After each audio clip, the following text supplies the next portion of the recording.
Available ఉన్న vegetables తోటే మనం యూజ్ చేసి పులావ్ అనేది చేద్దాం ఇవాళ. ఓకే,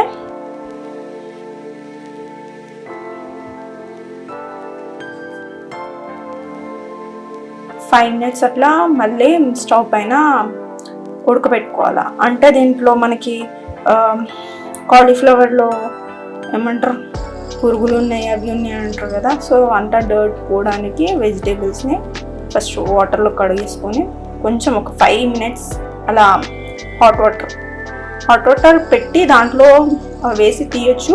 లేదంటే డైరెక్ట్గా ఇలా వాష్ చేసి స్టవ్ పైన పెట్టేసేయచ్చండి. 5 మినిట్స్ పెట్టి తీసేద్దాం ఇది వెజిటేబుల్స్. ఓకే,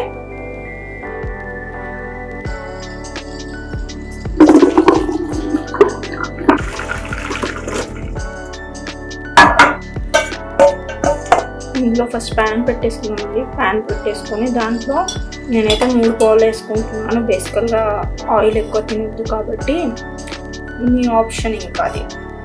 ఓకే, నేనైతే 3 వేసుకుంటున్నానండి. అంటే కొంచెం కాగాక ఆయిల్ హీట్ ఎక్కాక నేను డైరెక్ట్గా వేసేసుకుంటున్నానండి. చూపించాను కదా ఆల్రెడీ. డైరెక్ట్గా వేసుకోవాలి. ఫస్ట్ అయితే చిన్నగా పెట్టేసుకోండి. స్టవ్ అంతా చిన్నగా పెట్టేసుకోవాలి.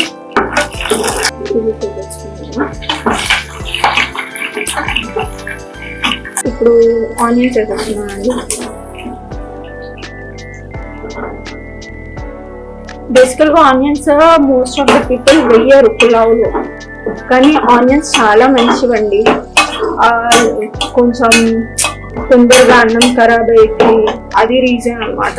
పులావ్లో ఆనియన్స్ వేసుకోవద్దు అని కాదు, కానీ అట్లా బేసికల్గా అట్లా చేస్తారనమాట. వీళ్ళైతే లైక్, కమెంట్, షేర్ చేయండి. మీ సపోర్ట్ చాలా అవసరం. రెడ్డిష్ కలర్లో మనకు ఆనియన్స్ అయితే వచ్చేసినాయండి. సో ఇందులో మనం అల్లం వెల్లుల్లి పేస్ట్ అయితే వేసేసుకున్నాము. నేను అల్లం వెల్లుల్లి పేస్ట్ వేసేసుకున్నాను. అల్లం వెల్లుల్లి పేస్ట్ వేసినప్పుడు కూడా స్టవ్ ఫ్లేమ్ అనేది లోలో పెట్టుకోవాలా, సిమ్లో పెట్టేసుకోండి. సో మీ సపోర్ట్ ఎల్లప్పుడూ ఉండాలని స్టార్టింగ్ కాబట్టి దీంట్లో కరివేపాకు కూడా వేసేసాను. ఆయిల్ ఫ్రై అయితేనే బాగుంటుంది. ఓకే, అల్లం పేస్ట్ అంతా స్మెల్ అంతా వెళ్ళిపోయే వరకు పెట్టుకోవాలండి. సో నేను పక్కన ఇది కడిగి పెట్టేసుకున్నాను కదా, ఉడకబెట్టింది. ఇది డైరెక్ట్గా అందులో వేసేద్దాం. వెజిటేబుల్స్ ఎందుకు కొంచెం ఉడకబెట్టాము అంటే పురుగులు అవి ఉంటాయి కదా, అవి పోవడానికి. సాల్ట్ వేస్తున్నానండి రైస్కి కూడా సరిపోయేలాగా. కొంచెం మిక్స్ చేశాక నానబెట్టిన రైస్ ఉంది కదండి, నానబెట్టిన రైస్ అనమాట. కుకింగ్ పని పెట్టేసాను. 5 నిమిషాలు కుక్ అయింది మ్యాక్సిమం. ఇలా అయితే ఇది ఆఫ్ చేసేస్తున్నాను. పుదీనా కొత్తిమీర కూడా వేసేస్తున్నా. వెజిటేబుల్స్ మొత్తం వేసేస్తున్నా. మంచిగా కలిపేసుకుంటున్నా. ఈజీ ప్రాసెస్ అనమాట, అంటే రాని వాళ్ళకి. ఇప్పుడు దీన్ని మూత పెట్టేసుకోండి. కొంచెం ఒకసారి అలా తీసి మంచిగా కలిపేసుకోవాలి. చూద్దాం మళ్ళీ ఒకసారి. కుక్ అయిపోయింది. ఆఫ్ చేసేస్తున్నానండి స్టవ్. డన్. వేడివేడిగా సర్వ్ చేసేసుకుందాం. సో నేను ఇలా చికెన్ కడిగి పెట్టేసుకున్నానండి ఆల్రెడీ. సో ఇందులో మనం ఫస్ట్ అల్లం వేసుకోవాలి, దాని తర్వాత సాల్ట్. మీరు సాల్ట్ చాలా తక్కువ తినడమే బెటర్. సాల్ట్ అండ్ కారం is not good for health అనమాట. పసుపు,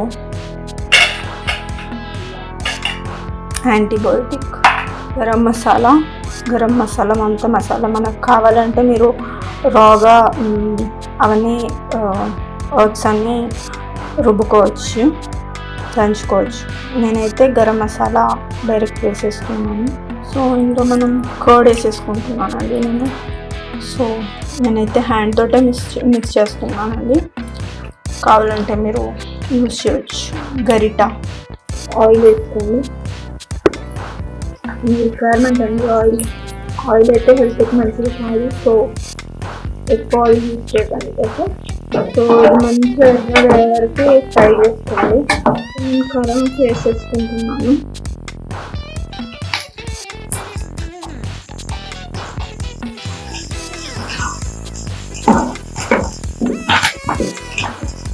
ఫస్ట్ టైం కుకింగ్ చేసే వాళ్ళు కొంచెం భయపడతారు, సో లోగా పెట్టుకోండి.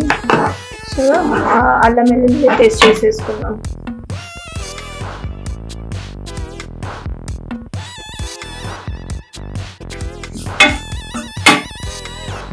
అల్లం వెల్లుల్లి పేస్ట్ అన్నీ కొంచెం వేసే ముందు కొంచెం ఫ్లేమ్ అనేది లోగా పెట్టుకోవాలి ఖచ్చితంగా. ఆయిల్ పైన పడిందంటే చాలా పెద్ద ప్రాబ్లం. చికెన్ని మ్యారినేట్ చేసుకున్నాం కదా, చికెన్ని వేసేసుకోవాలి. ఓకే, చికెన్ అయితే వేసేసుకున్నాం అండి. నేను చేసే చికెన్ చాలా మందికి చాలా నచ్చిందండి. దిస్ ఇస్ కర్డ్ చికెన్ అనమాట. Simple recipe. మినిట్స్ అయిందండి, 8 minutes ఎగ్జాక్ట్లీ టైం నేను చూడలేదు. సో మీరు చూడండి. ఓకే, కలిపేసుకుంటున్నాం. అయితే ఇంకా బాగా అవుతుంది, ఇంకా ఉడకలేదు. మధ్యలో మిక్స్ చేస్తూ ఉంటాను అలా. ఓకే, వేసాక కాస్త మిక్స్ చేసుకోవాలి. ఓకే, ఇది కర్డ్ చికెన్ అండి. మా మమ్మీకి కూడా చాలా ఇష్టం ఉంటుంది కర్డ్ చికెన్. చాలా బాగా చేస్తుంది. నువ్వు చికెన్ చెయ్యు. సండే రాగానే మమ్మీ చికెన్ నన్ను చేపిస్తుండే. అంటే ఎక్కువ ప్రతిసారి కాదు, అప్పుడప్పుడు. ఆఫీస్లో కూడా నేను 1-2 సార్లు చికెన్ తీసుకెళ్ళా. అయితే చికెన్ చాలా బాగా చేస్తావు అక్క, ఎక్కడి నుంచి ఎట్లా నేర్చుకున్నావు, ఏంటి రెసిపీ చెప్పవా అని చాలా మంది అడిగారు. సో ఈరోజు చికెన్ కర్రీ మీకు ఇస్తున్నాను అనమాట. సో దీన్ని మనం కొంచెం సేపట్లో లో ఫ్లేమ్లో మూత పెట్టేసుకుందామండి. ఓకే, 15 minutes 20 మధ్యలో కలుపుతూ ఉండాలా. ఒక 2 minutes అయిందండి, చూద్దాం ఎలా ఉంది. Wow, beautiful. చూడండి, వావ్. మీరు ట్రై చేయండి. వేడి తినేద్దాం కదండి. కుకింగ్ అయితే ప్రిపేర్ అయిపోయింది. వేడిగా సర్వ్ తీసుకున్నాం మనం. ఇదండి మన చికెన్. మీకు నచ్చితే లైక్, కమెంట్, షేర్ చేయండి. ఛానల్ ఇప్పుడిప్పుడే స్టార్ట్ చేశాను కాబట్టి ప్లీజ్ సపోర్ట్, లైక్, షేర్. మీ షేర్ చాలా important. And please do try my recipe.